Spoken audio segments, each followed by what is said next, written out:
just about a year ago, I was pulled over in this lay-by on the A303 by a PC Hall of Hampshire traffic police. In this car, in this lay-by, on this motorway. Oh, this is the A303, this dual carriageway. And today, I'm here because I'm just returning from a court hearing that happened as a result of me being pulled over that day, where PC Hall didn't show up.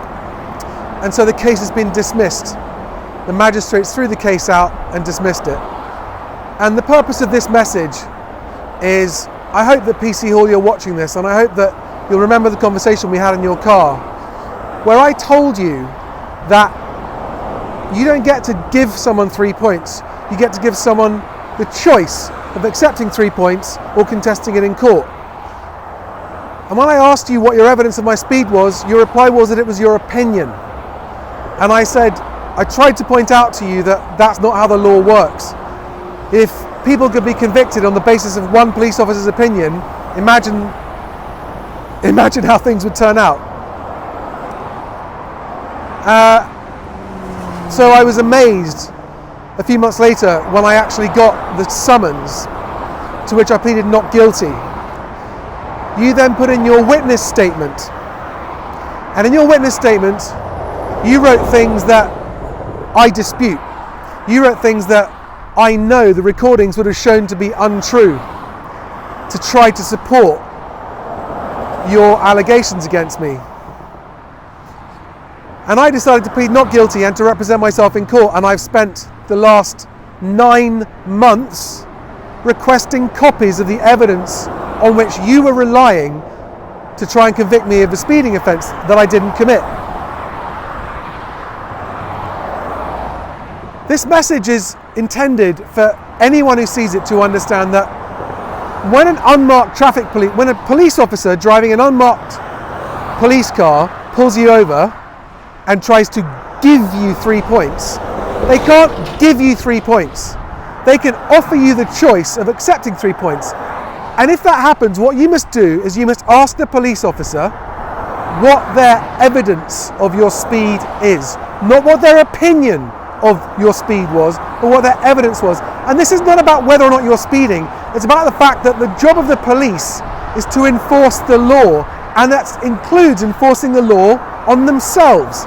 And the law states they have to provide evidence. And in this case, he didn't have any. I'm not even contesting whether I was speeding or not. That's not the point. The point is that there are rules that the police are supposed to follow as well. And I hope that PC Hall learns from this, because this is the second time that Hampshire traffic police have done this to me. Carbon copy incident a few years ago as well.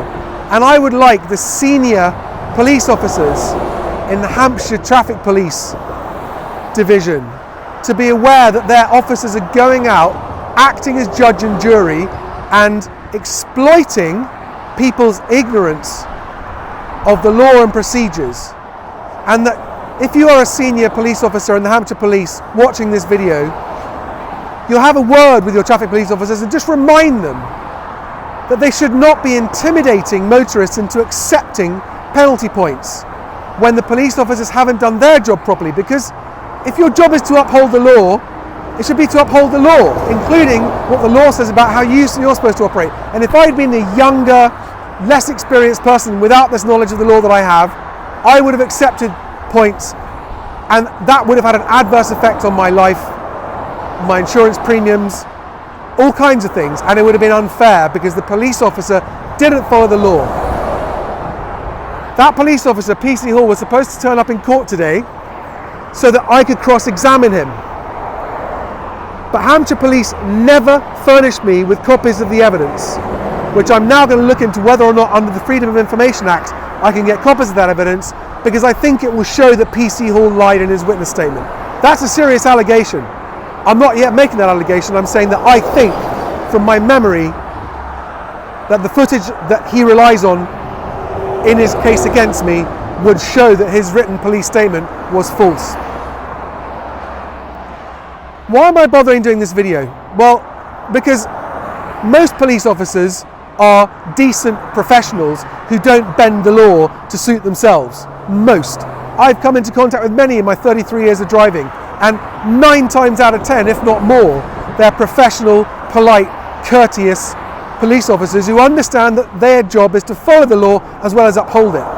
When I come across a police officer that either doesn't know that's his job or doesn't care that that's his responsibility, you have to stand up to that.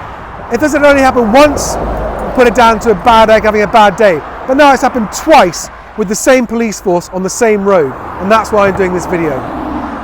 Just remember, if a police officer tries to give you 3 points, if you've been caught breaking the law and they've got evidence, then obviously that's fair, and you accept your punishment, and 3 points is often a very fair penalty for having broken the law. But if the police officer's not done their job properly, then stand up against it and say, no, I'm not going to accept 3 points. I'm going to plead not guilty to this in court. Because the court process will soon show up the fact that they haven't done their job properly. Right, I've been rambling on too long, I'm going to stop there. But PC Hall, please don't try and be judge and jury on any other unsuspecting motorists, either because you don't care what the procedure is or you don't know what it is. Either way, it's not good enough. Please don't do it again. And like I told you, if you had taken this case to court, which you did, you've just wasted a huge amount of people's time and money. And I've been awarded costs today. The court has awarded me costs because I've had my time wasted travelling to court for a case that you shouldn't have brought. Anyway, here endeth the rant.